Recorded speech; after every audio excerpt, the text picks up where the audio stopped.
Welcome back to Finnegan's Farm, welcome back to our YouTube channel, and welcome back to our Workshop Wednesday. My name is Paul, and this is our team. Hi, I'm Sean Keogh, and I'm the apprentice mechanic. Hi, I'm Mick, and I'm the mechanic.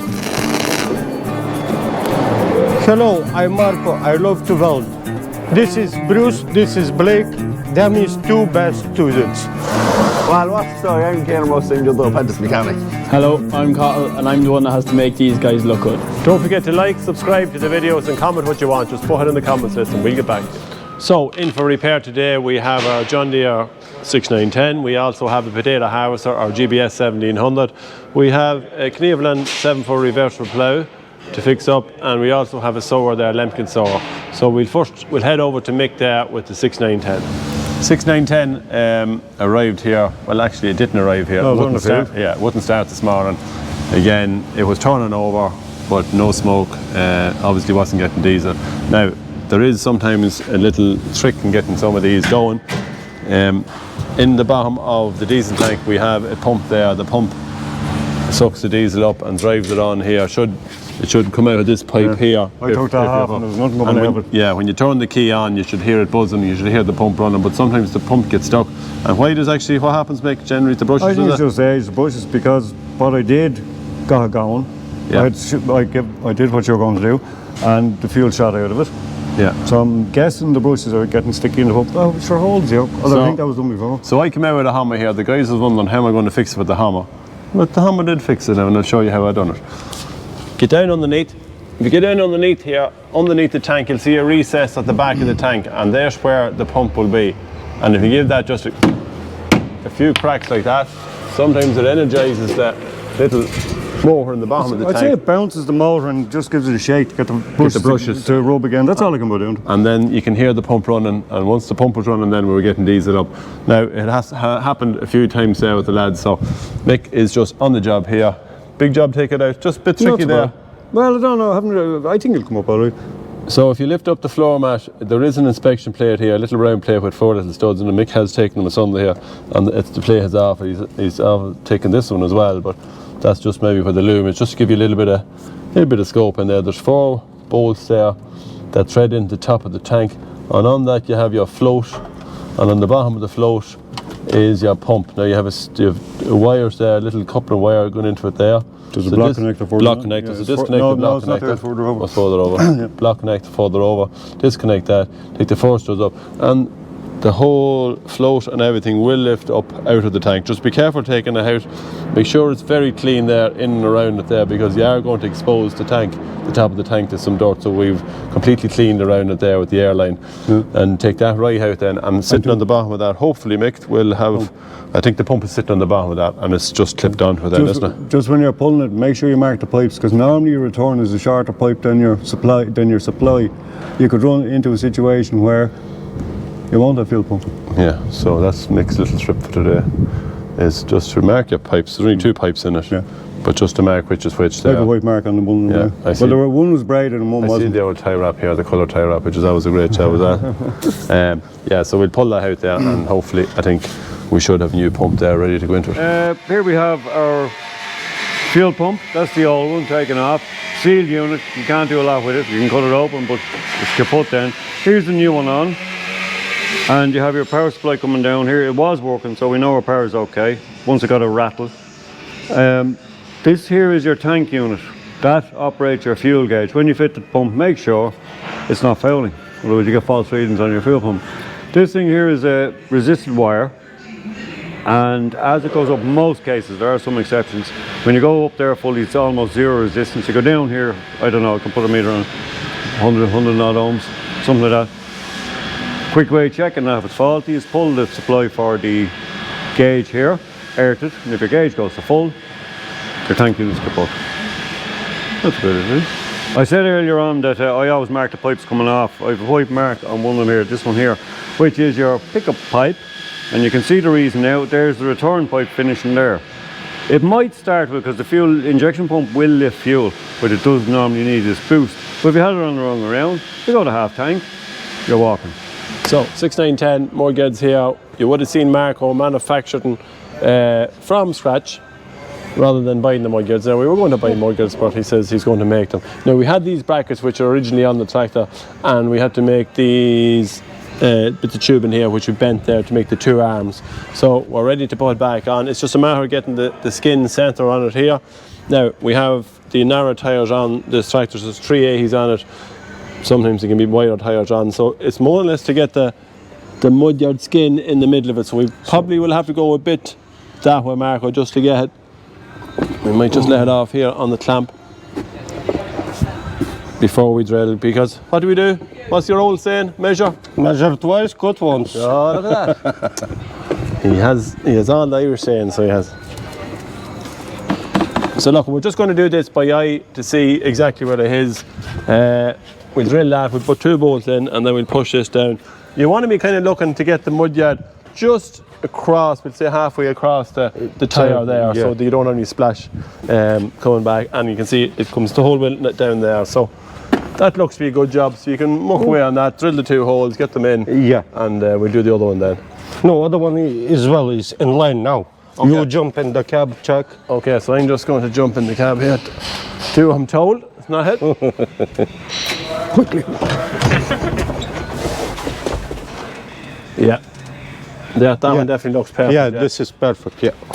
And we have the little John Deere logo sticking out looking up at us there as well, which is important. Yeah, so look, that just does finish off the tractor. It gives it that bit of a better look in it too. And it'll save the splashing back up on the windscreen and that, so. Good job. Okay. Dublin job. Dublin job. Dublin job, yeah. That's it now. Mudguards are on the 6910. Actually, it's looking really smart there now. Really kind of has given the tractor a good bit of a lift there. So we're here with our GBS harvester. This is the first self-propelled harvester that we ever had with a track on it. And it's, how old is it, Marco? Old enough. Oh, old enough, yeah. I think it's in around the 0.2 mark anyway. Don't use it that often, so it's just 20-year-old. Now, we have just put a new set of doors in it here. We're waiting for the sticker to come, so it's a GBS 1700. That's 1.7 wide, 1700 is the width of actually the intake web on it, and that's where it gets the number from. Now we have done all the cleaners in it. It's the same cleaning system actually that's in the new harvesters. It's a multi-step separation unit there, and there's segments, isn't there? Yeah, no, this I think is better cleaning system. And why is that better, Marco? You see, it's on the bottom, multi-steps. Yes. Then big elevator lifts puts again up on second multi-steps, and it's I think be better cleaning. Is it probably that it gets more of a, it spreads them out again? Yeah, and then it goes again through multi-steps, not like on new one, just 2 sets. One after another. Yeah. So Marco knows the stuff there when it comes to Padea harvesters. He spent many a day standing up with them, because this one actually has a picking table on it, so you can inspect on it. You can put 4 people, even up to 6 people up on top of it, and that's what we want to do. We have a few early Padeas to dig with, and we need a little bit of cleaning as well as a little bit of inspection on it. So we have. She's more or less ready to go. We put a new elevator on it, belt on it there last, discharge elevator web on it, and yeah, she's good to go. We're just greasing here at the last few points here, greasing our axles there, checking over our axles, and we've done the air conditioner there yesterday because it can get quite hot in there, and I ain't going to be sweating, so with that done. We had a leak here on a pipe. One of the pipes had burst here, and Bison Shane came down there from our way there, and he fixed that. So that's it. So we're hopefully ready to go. The next time you see her, she'll be in the field.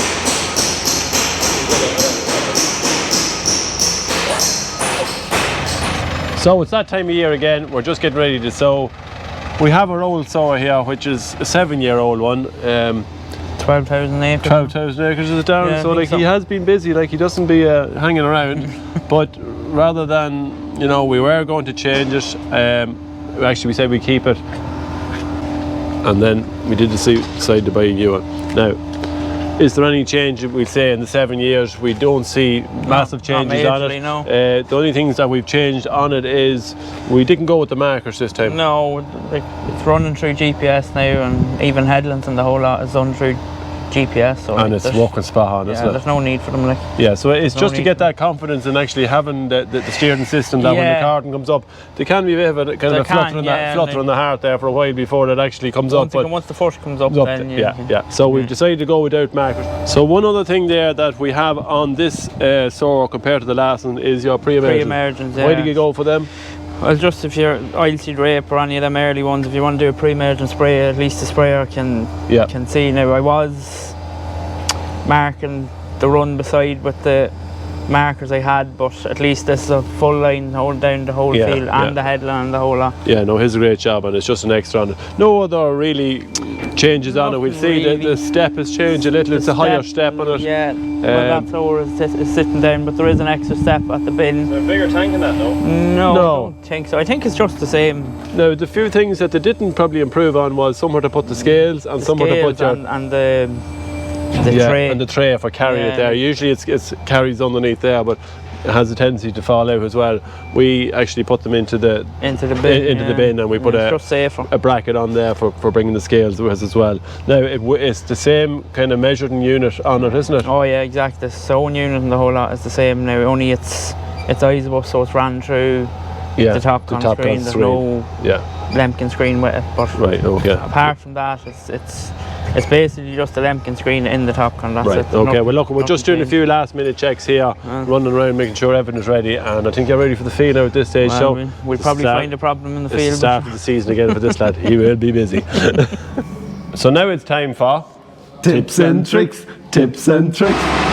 So in this week's tips and tricks, myself and Caleb here are doing a little bit of a small bit of cooking here, aren't we? Yeah, there's a nice smell here on the shed. So just to introduce this little baby here, it's an induction. Yeah, it's a Nielsen induction heater. Yeah. And basically it is a coil, and they have different sizes. I'm after making this size here myself. And it's a lot cleaner, safer, tidier way than gas. Yeah, because the problem with gas, as we know, is the hot torch is a great spanner, but it's sometimes you can't be always been using it there in around combines and balers and that like that. So something like this is very, very safe. And I'm not sure on the cost of it there. It's not overly pricey. I think it was around €400. That was 2 years ago. That's 2 years ago, yeah. So in for that. But I mean, for something like that there and so safe there, it's a great job. So. Yeah, you've no flames. That's it. It's just pure heat there. These will heat up. You've a prong each side of them there. Like it's not going 2 minutes now, and we've plenty of heat in it. It'll have that bay on right now in another couple of minutes. Right. Okay. It's very good. That's one for me. Tips and tricks. Yeah. That's the way up. I'm going up in the world. Look at that. And no flames. And no damage. No, that's better than the anger going to the gas. So in last week's video there, Mick had a little, it's actually solenoid tester, isn't it, Mick? It's a magnet tester. We can do a base check there first. It's working okay. This one, as far as I'm aware, only works on DC solenoids. Okay. Some of these hydraulic spools now can have AC. Yeah. And they won't work on it. Well, look, we're going to just show it working now. Shout out to Michael Murphy, Seamus Dunphy, JP and Ian Hornby, who guessed it correctly there. So well done, lads there. We're just going to turn on the PTO here, and PTO is on. And as you can see there, Mick is getting the light there. So just explain, Mick, then a solenoid, the way it works then. Basically it's an electromagnet. There's a winding and a coil in it, and when you send power through it, the winding magnetizes, pulls a valve up and operates whatever it's into. Yeah, so we would see them, there's quite a lot of them on. But brilliant tool, because when you're dealing with electrics and hydraulics in the one combination, yeah, it's hard. Like, a lot of fellas say you can do that with a screwdriver. I never, or a very skinny feeler blade, you know, to see will it pull into it. I never found that accurate. I thought these brilliant. Yeah. And reasonable, cheap test tool. Yeah. So well done, lads. So in this week's tool to guess, we have this here. Now, by the way, it's not a pen, so it's not a Mick. No. Oh, right. So look at a lot of people that probably work on that type of work will know what it is. So we'd love to hear your comments, lads. Just put them into the comments list below. So that's it for this week's Workshop Wednesday. Don't forget to like, subscribe to the videos. It is free there, and you will get a notification on your phone when the videos come through. And tune into this Saturday's video there, where you'll see the new Lemken Sower out working away. The guys are away ploughing as well. John B and Alan Clark are ploughing, and the Hubbles there will have his new sower, and raring to go. So from everyone here at Finnegan's Farm, we'll talk to you all next Wednesday.